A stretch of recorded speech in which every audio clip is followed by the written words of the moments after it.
同志们, welcome back once again to the Great Proletarian Cultural Revolution podcast with your host, Andrew Smith, broadcasting once again from the ancient city of Xi'an. We are now coming up to our first week of spring semester 2024 here at our university, and I'm excited to once again be teaching the same batch of students that I was last semester.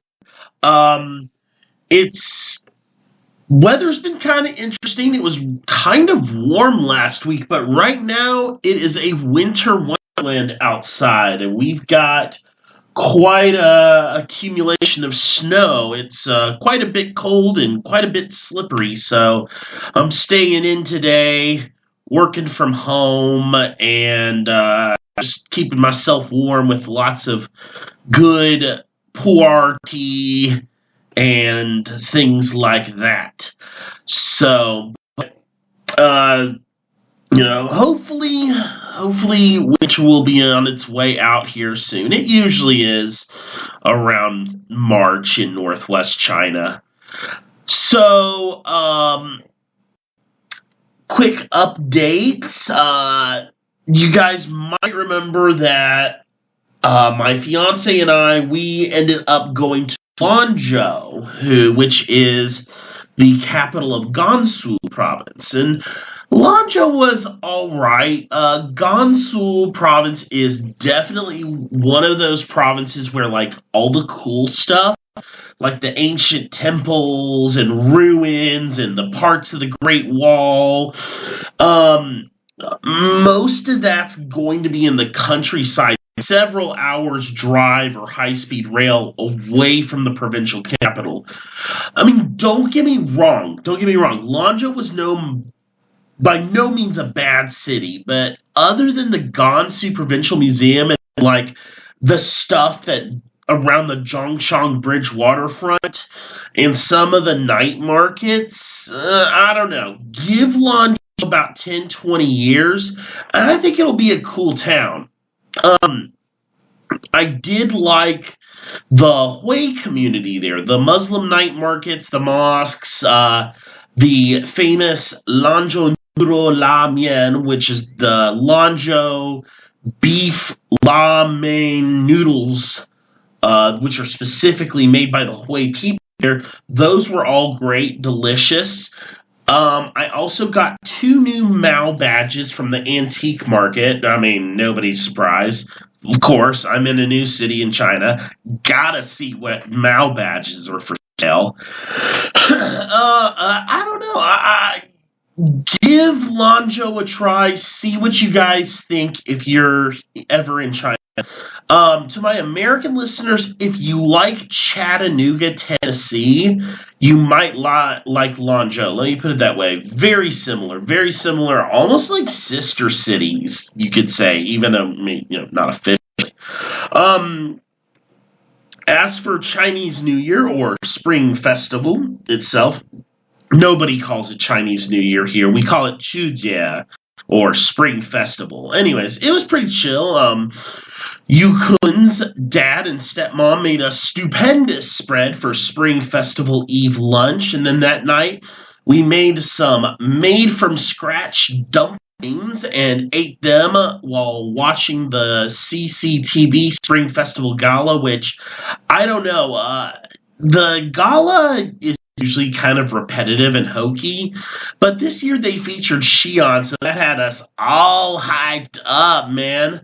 Then the next day, on like Spring Festival Day, on Chinese New Year's Day, stepmom's son and his wife, so my fiance's stepbrother and his wife came over the next day, and I whipped them up some nice homemade char-grilled cheeseburgers, which they enjoyed immensely.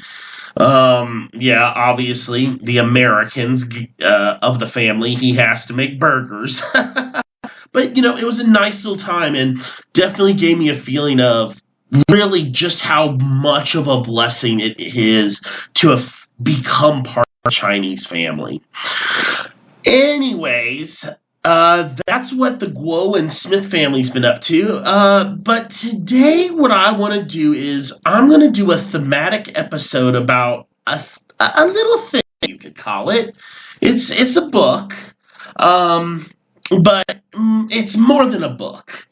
For the people of the world, it is the symbol of the Cultural Revolution, and it's one of the quintessential symbols of the 1960s worldwide. I mean, honestly, it's absolutely impossible to talk about the Cultural Revolution without spending a good amount of time talking about it, its contents, and its impact.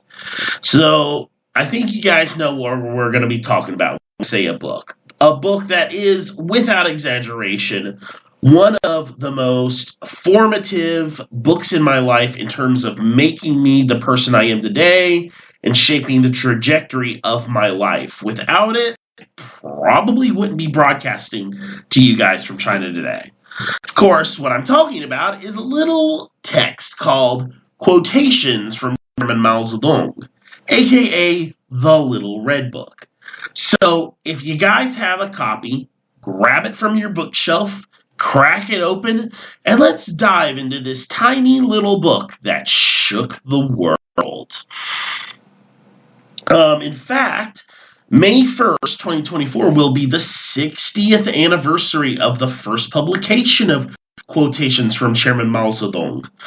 60 years of one of the most iconoclastic icons. A book that, depending on who you ask, is the ultimate symbol of conformist indoctrination or the ultimate symbol of dynamic youthful rebellion. It's made up of 427 quotations divided into 33 thematic chapters, and it presents extracts from Mao Zedong's writings and speeches from 1929 to 1964, converted into digestible little bites to stir the reader to action. At the time, The Little Red Book was the most printed book in the world, printed in the billions, and at one point it even outsold the Bible. I think it was in 1968 and 1969. Those were the 2 years it outsold the Bible. Keep in mind, though, that's a lot of it is because there were 750 million Chinese people, and literally everyone there owned multiple copies. But as you guys see here in a moment, it sold like hotcakes in the global south and among young radicals in the west. In fact, it was translated into more than 50 languages and was sold in over 100 countries. Scholar Alexander C. Cook, in his introduction to his compilation, Mao's Little Red Book, A Global History, says this, quote, "The story of the Little Red Book speaks to the coming of age of the post-war generation, the unresolved legacies of fascism and totalitarianism, the disenchantment with liberalism and with state socialism, the descent into the Cold War and the threat of nuclear confrontation, the unfulfilled promises of national liberation in the post-colonial world, the accelerated globalization of capitalism, and the mass production and radical appropriation of popular culture." I have a lot of issues with that, but I think he's on to something. And I'll unpack that a little in that I think that the Little Red Book really captures the zeitgeist of the 60s. It's the global proliferation of the Little Red Book, in my opinion, reflected widespread disenchantment with the post-war status quo. Liberal capitalism had given way to massive inequality, racism, and imperialism, and misogyny, and, quote, actually existing socialism in the Eastern Bloc was gray, bland, ossified, and corrupt. And many of the initial Third World national liberation movements in the 1950s and 60s had not solved the problems that colonialism had left behind, or had gravitated into basically becoming comprador collaborators with the West in one way or another. As The Who said around the same time, meet the old boss, same as meet the new boss, same as the old boss, was how a lot of people in the third world, in the newly independent countries, especially like in Africa and Asia, felt. Maoist China, however, increasingly was identified with national liberation against neocolonialism, and it actively threw in its lot with the oppressed nations of the global south. And, at that time, Marshal Lin Biao drew up grand visions of a global people's war with ideas of encircling the global cities within the global countryside in his text, Long Live the Victory of the People's War. And what's interesting is that Scholar Bon Wang makes another good point, is that the Little Red Book also captures the creativity of the 60s. He said, quote, "The Little Red Book was what people made of it. It is perhaps tempting to think of it as the sacred word of a totalitarian godhead, exerting its numerous powers over the mass of enslaved idolaters, or as an ironic accessory for the non-believers who knew better, but in fact, there is something more to it." And we'll talk about that a little more. I'm very interested in talking about how this ties into Wu Yi-Qing's ideas that he puts forward in The Cultural Revolution in the Margins, which is a book that we have discussed a lot on this place. But most importantly, I feel that the Little Red Book acts as a metaphorical weapon. What Lin Biao referred to as a spiritual atom bomb that can obliterate bourgeois thinking within the reader and thus within society. And, Mao believed that people, not weapons, were decisive within revolutionary warfare. So he felt that if the people took the Little Red Book into their own hands and used it in correct and creative ways, that the sugar-coated bullets of the capitalist rotors in the party and the soft power of the USA and USSR would be useless against the heart of the masses. After all, Mao, with his books on practice and on contradiction, he's a firm believer that the superstructure and culture, including literature, can at points be decisive in changing the base and thus keeping China on the socialist road. For many, the Little Red Book simultaneously acts as a guiding North Star, a compass, and as a ship for the reader to guide themselves to communist consciousness. So let's get a little into the history of the Little Red Book. So we have to go back to kind of near the end of the Great Leap Forward. Marshal Peng Dehuai was the main man in charge of the People's Liberation Army at the end of the Great Leap Forward. But of course, with the way things turned out, he fell from grace, and Marshal Lin Biao found himself catapulted to become head of the People's Liberation Army and second in command of the party. Now, Lin was the kind of guy who, at the time, seemed very timid and unambitious, but Lin was also a very by-the-book sort of guy. He was a strong proponent of rote memorization when it came to revolutionary theory or military strategy. And in the early 60s, he began to really push for something that could fit the mold of pedagogy for soldiers in the People's Liberation Army, especially because the socialist education movement was being launched within the armed forces after the Great Leap Forward. For those who don't remember what the socialist education movement was, please refer back to episode 1, Why the Cultural Revolution Happened. In December 1963, Lin Biao and Liberation Army daily newspaper editor Tang Pingzhu convened with the general political department of the PLA with the idea of coming up with some kind of small study guide of selected quotes by Mao regarding military issues and theoretical issues.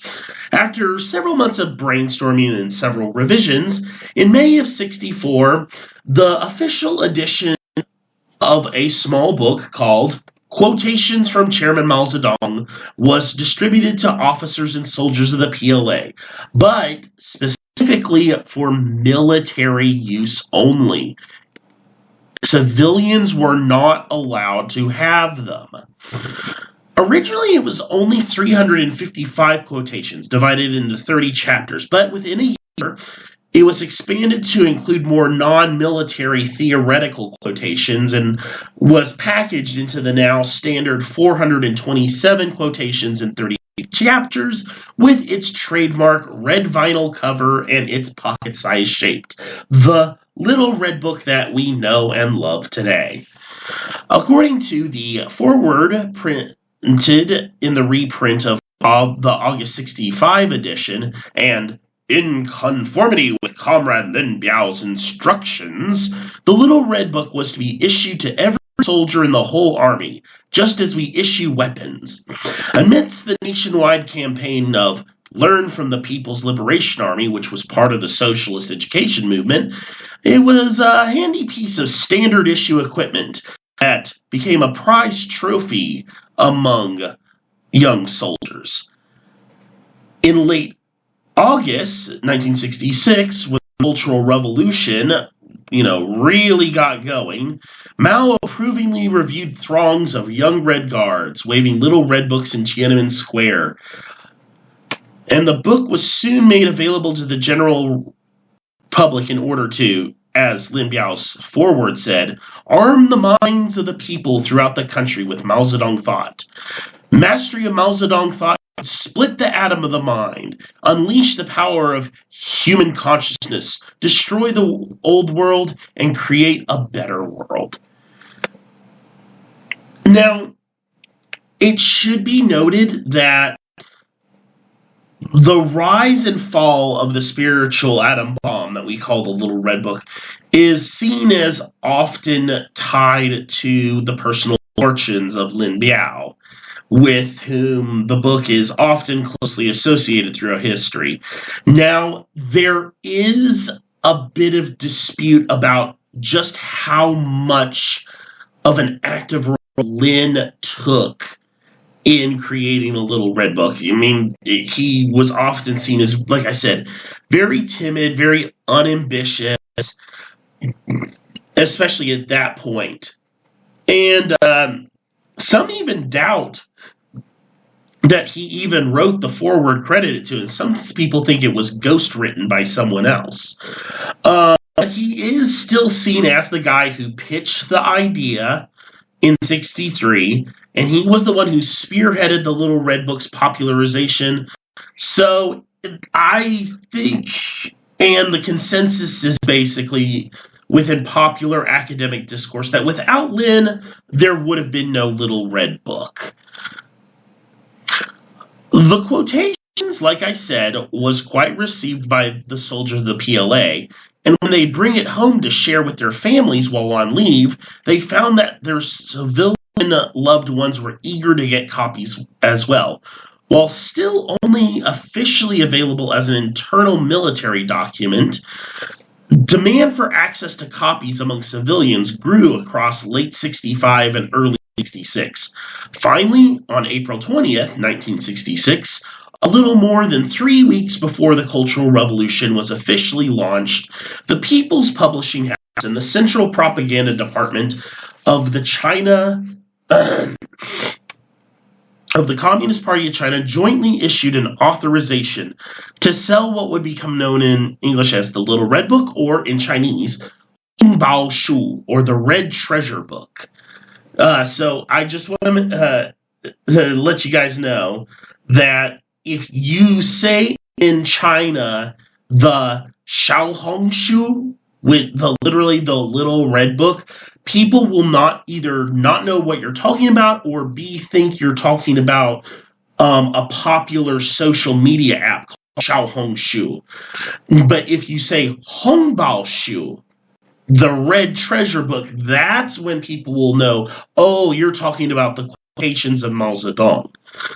But I digress. On April 20th, 1966, the directive allowed civilian bookstores in every city and every village in China to stock the Little Red Book. And within days, it seemed like bookstores couldn't keep them on the shelves, with literally millions being sold even before Mao wrote the May 16th circular. When the Cultural Revolution was launched with the May 16th circular, the people of China were lucky. They had a ready-made manual for revolution that they could carry with them at all times, easily categorized into subjects, with sharp but concise quotations that they could pull out and read if they had a question or wanted some inspiration on how to move forward with a problem, how to organize with their comrades and community, blah, blah, blah, blah, blah. And just to give you an idea of the sheer numbers, the book, Mao's Little Red Book, A Global History, says, quote, between 1966 and 1970, the amount of paper used for the official print of Mao's works amounted to 650,000 tons, slightly more than it had been used between 1949 and 1965 for all published items in the People's Republic of China. So think about that. By late June of 66, basically the whole Chinese publish industry was geared towards the production of the Little Red Book, even at the expense of printing of the works of Marx, Engels, Lenin, and Stalin. The target number of the quotations had been raised to 200 million copies, and the party center ordered new printing houses to be set up in every province by the end of the year, each of them exclusively for printing the Little Red Book and the similar red vinyl edition of the selected works of Mao Zedong. By the end of 66, it seemed like there was a copy of the Little Red Book in the hand of almost every literate adult Chinese citizen, and by the end of 1968, statistically every single Chinese citizen owned more than one copy, and that's not counting the millions in circulation outside of China. By the end of 1970, the Chinese government called for a temporary cessation of production of the Little Red Book because the sheer amount of ink, paper, and vinyl being used to make them, it was just too much to keep up with, especially because by 1970, there were enough unsold Little Red Books to keep the book on the shelves for decades to come.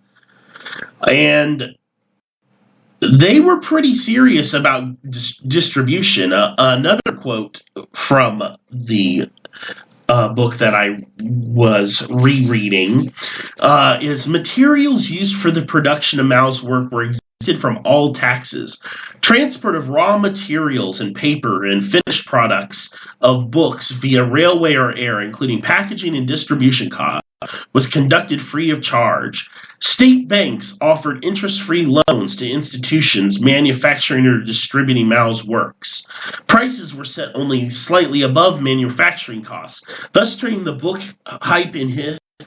biggest book hype in history into actually one of the biggest financial losses. But at the end of the day, the party didn't care.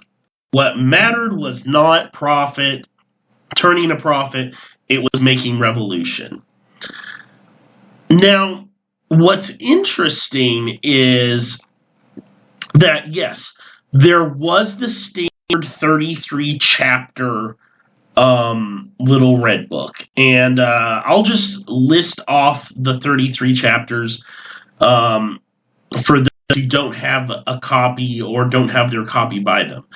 The Communist Party, classes and class struggle, socialism and communism, the correct handling of contradictions among the people, war and peace, imperialism and all reactionaries are paper tigers, dare to struggle and dare to win, people's war, people's army, leadership of party committees, the mass line, political work, relations between officers and men, relations between army and people, democracy in the three main fields, education and the training of troops, serving the people, patriotism and internationalism, revolutionary heroism, building our country through diligence and frugality, self-reliance and arduous struggle, methods of thinking, methods of work, investigation and study, correcting mistaken ideas, unity, discipline, criticism and self-criticism, communists, cadres, youth, women, culture and art, and finally study.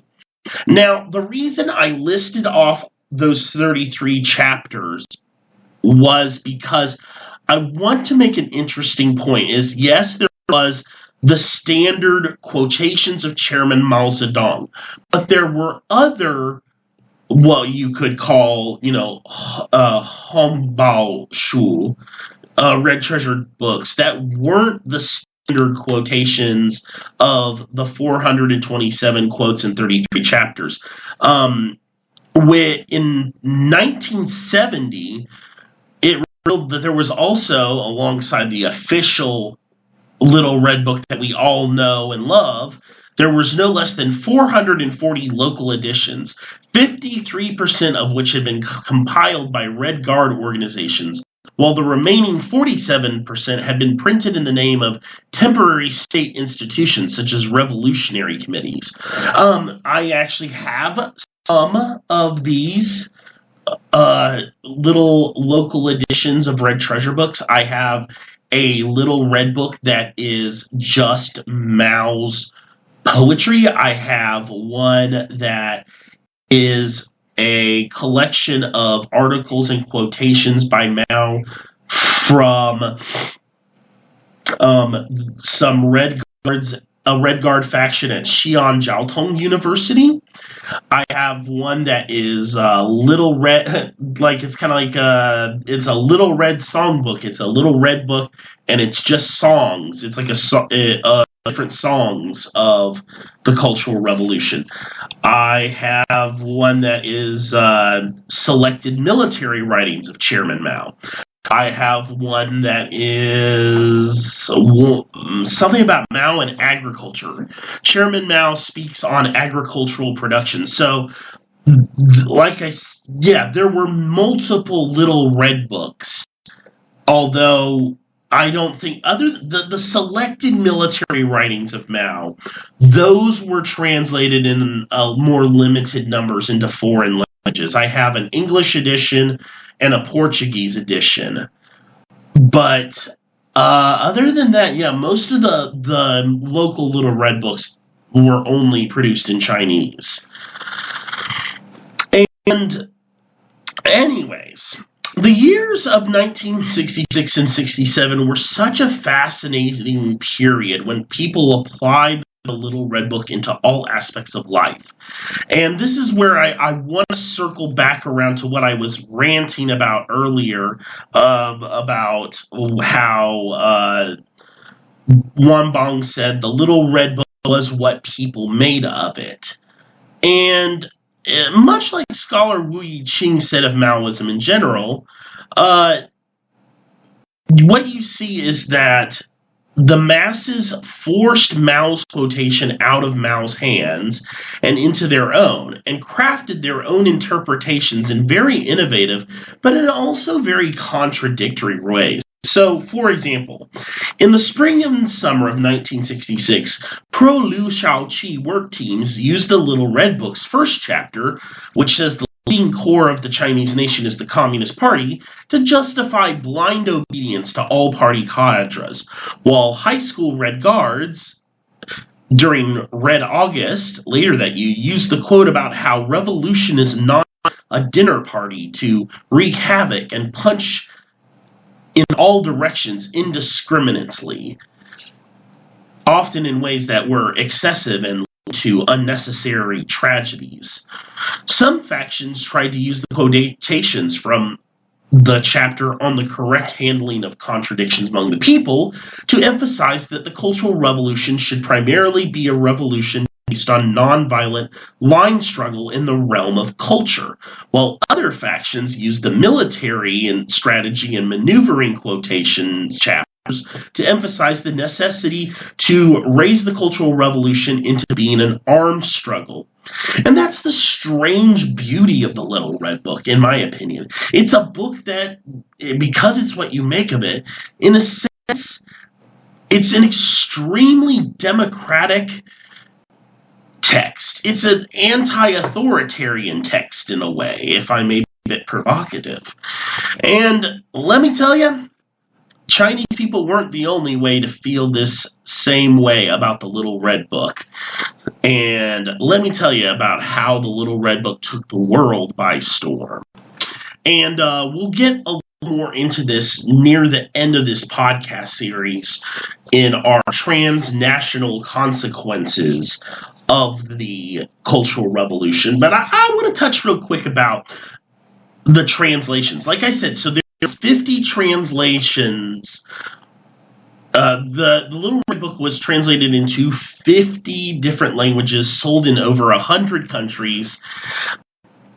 And it was not just, distributed to the pro-Beijing parties or, such groups. It was extremely popular, for example, with the Black Panther Party in the United States, the Students for Democratic Society in the United States. Many national liberation movements in Africa, like, the UNITA in Angola, or SWAPO in Namibia, even the non-communist, certainly not pro-Beijing, African National Congress, I have heard, use the Little Red Book in certain ways. In Western Europe, during May of 1968, French radical students on strike and French workers in the labor unions waved the Little Red Book as a symbol of rebellion. The Red Army faction, Red Brigades, and other urban guerrilla movements in Western Europe utilized the Little Red Book. The Little Red Book was even popular among some of these weird, third positionist Italian neo-Nazis. The years of lead in Italy were really weird, and so there was kind of this where there was these Nazis that liked the Little Red Book in Italy.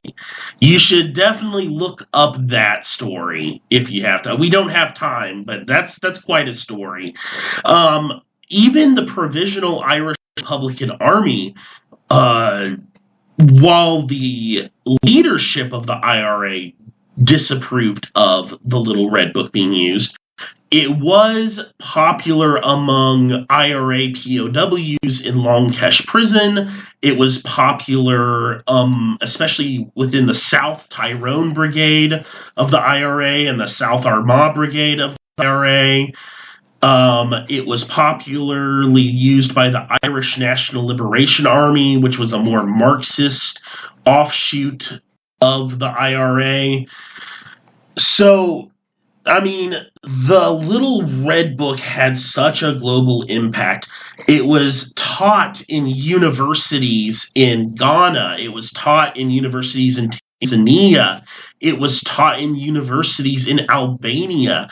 Chinese embassies couldn't keep up with the amount of requests for copies of the Little Red Book from the East for their embassy in East Germany or their embassy in London.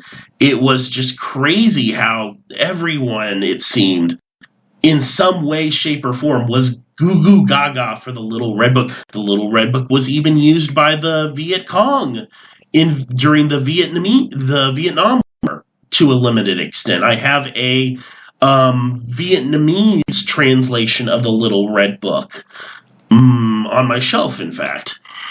So it is really amazing just how much of an impact that the Little Red Book had as a symbol of youthful rebellion, as a symbol of bringing the Cultural Revolution outside of China's borders, from Berkeley to Tokyo.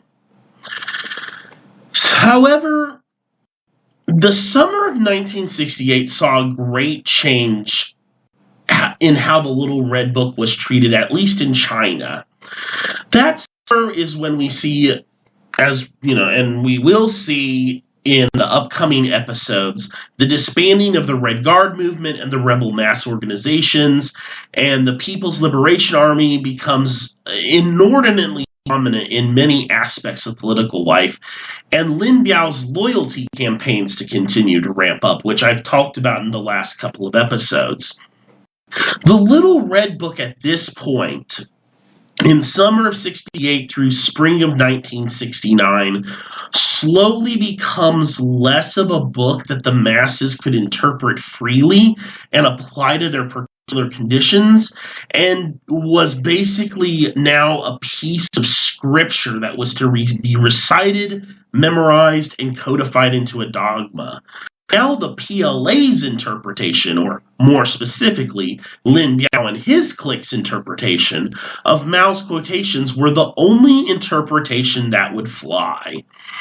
Remember how I said in a recent episode how during the loyalty campaigns people were encouraged to memorize the Little Red Book from start to finish, and were told to quote, "Study and memorize Chairman Mao's teachings, even if you do not understand them," end quote. Many feel that a vulgarization of Maoism had been cast over the Little Red Book by the PLA, and a wind of dogmatism began to blow through the book's pages. Some scholars argue, not without merit, I think, unfortunately, that by the 1970s, the Little Red Book had become an empty symbol of obedience rather than one of rebellion. And when I say a wind of dogmatism, and I talk about people treating the Little Red Book as scripture, I really do mean it. Thanks to the Marxist Internet Archive's Peking Review archive, and also Karma Hinton and Longbow Group, they have an excellent website called Morning Sun, which is the official website for her documentary about the Cultural Revolution called Morning Sun. I did a mini-sode where I reviewed it. Anyways, it's a great website with a lot of interesting resources about the Cultural Revolution. And I found a few articles that really stuck out to me. I found one article that speaks of one exemplary Red family's devotion to the Little Red Book. In March 1967, with the enthusiastic help of the PLA, a Mao Zedong thought study class was set up in Ting Liu's family village. This further promoted the family's ideological revolutionization and aroused an inexpressibly deep class feeling of loyalty to Chairman Mao. Every member, with the exception of Wang Ping, who is less than 3, can recite the good old 3 articles and over 100 quotations from Chairman Mao. Every bit they learn, they apply, combining study with application. The invincible thought of Mao Zedong is the lifeblood of the revolutionary people. They feel that in addition to studying and applying well Mao Zedong thoughts themselves, they should also propagate it among more people. They study and practice every day. So far, they have learned to sing more than 100 revolutionary songs and perform 50-odd minor revolutionary items of literature and art. And this family, the Ting family, they actually would go on tour as a musical troupe, like the Von Trapp family singers all around China, doing these revolutionary songs that were quotations of Chairman Mao set to music. In some places in China, literal miracles were attributed to the Little Red Book. In 1972, a pamphlet was published in English called Exploring the Secrets of Treating Deaf Mutes that said that in Liaoyan, Jilin province, barefoot doctors and PLA soldiers helped deaf-mute children learn to speak via the quotations. A similar story was run in the March 1969 issue of China Pictorial, which said that at one school for the deaf in Liaoning province, 105 students were able to gain the ability to hear and speak through study of Mao's work, and, well, with a little help from strategically poked acupuncture needles, and they joyously shouted, "Long live Chairman Mao," as their first words. Another article run by Xinhua News Agency in September of '69 declared that a cancer patient's determination to study and apply the works of Chairman Mao helped clear his body of the illness, and he declared, "Cancer is a paper tiger." And like I said in a few other episodes, many national minorities like Tibetans, Mongols, and Hui believed that Mao's quotations could be used as spells to ward off evil spirits, bring good luck to their households, and would carry the little red book with them as an amulet of protection, just like during the old society they would carry Buddhist sutras or pocket-sized Qur'ans on their bodies. I don't know of any other secular text, honestly, in world history that caused such reverence and awe in people than the Little Red Book. In 1971, however, the Little Red Book went through yet another unfortunate transformation. In 1966, it was a weapon of mass line struggle. In '69, it was a scripture of a personality cult. In 1971, it begins to slowly fade into the background of the Cultural Revolution. Anyone who's familiar with the general history of the Cultural Revolution knows that in 1971, Lin Biao makes a little bit of a boo-boo, and he tries to flee to the Soviet Union, and then the plane ends up crashing, and he dies in somewhere in Mongolia, allegedly. But, the Little Red Book was so tied with Lin that the Little Red Book kind of fell from grace itself. Don't get me wrong. People still bought it, read it, studied it, carried it with them, but it was not as prominent of a symbol. It wasn't a daily thing that you would read, at study groups obligatorily. Like, for the most part, it still happened. You didn't really see people waving Little Red Books at rallies as much anymore, things like that. And by 1976, like I said, the Little Red Book, it's still in circulation, but it's actually no longer in print. They don't really need to print anymore. They've made enough for decades to come. And in fact, mostly Mao's other works, his selected works and his collected works, become far more popular than the Little Red Book at this point. Of course, Mao's death in September of 1976 and the coup that toppled the Gang of Four and ushered in the reign of Hua Guofeng and Deng Xiaoping, this was the beginning of the end for the Little Red Book in China. The reform and opening up had no place for revolutionary rhetoric and rebellious symbolism. Money and foreign goods were to be the new objects of veneration, after all. And so Hua Guofeng, Deng Xiaoping, and the entire Central Propaganda Department issued a joint communique on February 12, 1979, to say that the Little Red Book had to go.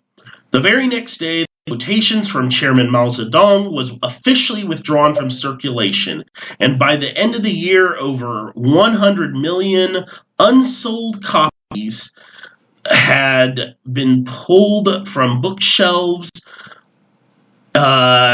and those that had yet to reach bookshelves were either sold out to foreign bookstores or melted into pulp. In the 1980s, the party criticized the Little Red Book as having been a bastardization of Marxism-Leninism, and it had been orchestrated solely by Lin Biao to create excessive dogmatic worship of Mao. Nowadays, the only way you can get a copy of the Little Red Book here in China is either by buying them from antique bookshops at flea markets, or by buying the 1993 bilingual Mao Centenary edition that you'll often see in souvenir shops around Beijing.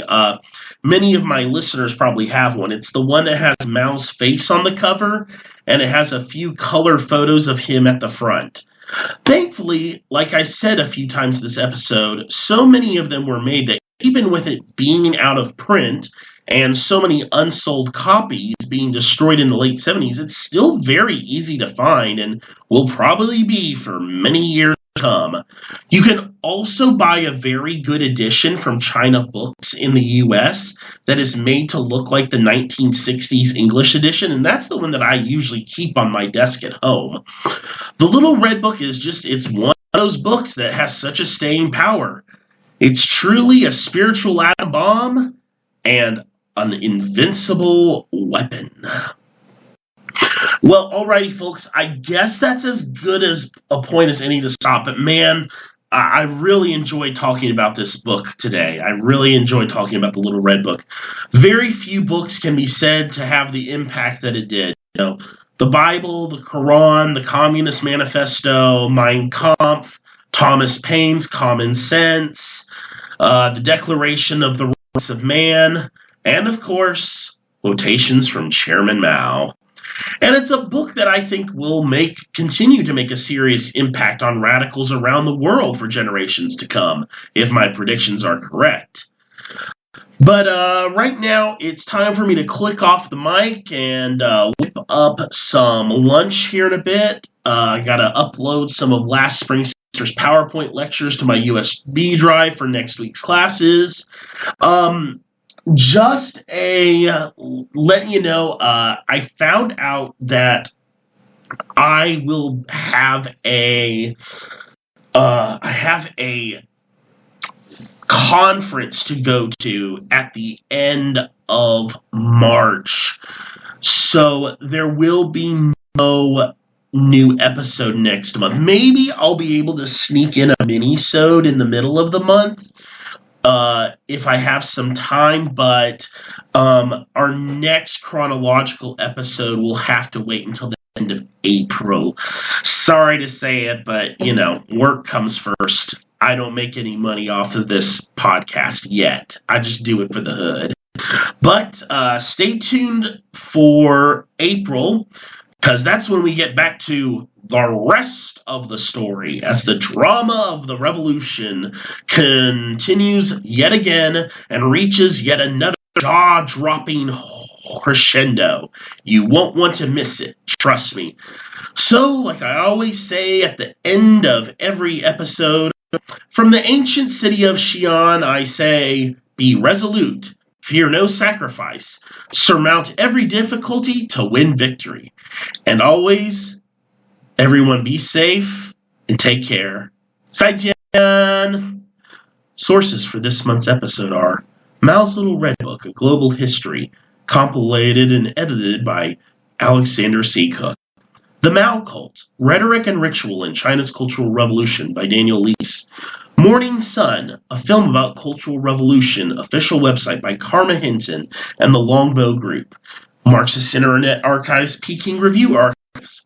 And of course, the Quotations from Chairman Mao Tse-Tung by Mao Zedong. All right, you guys have a great March, and I will see you guys in April. Bye-bye.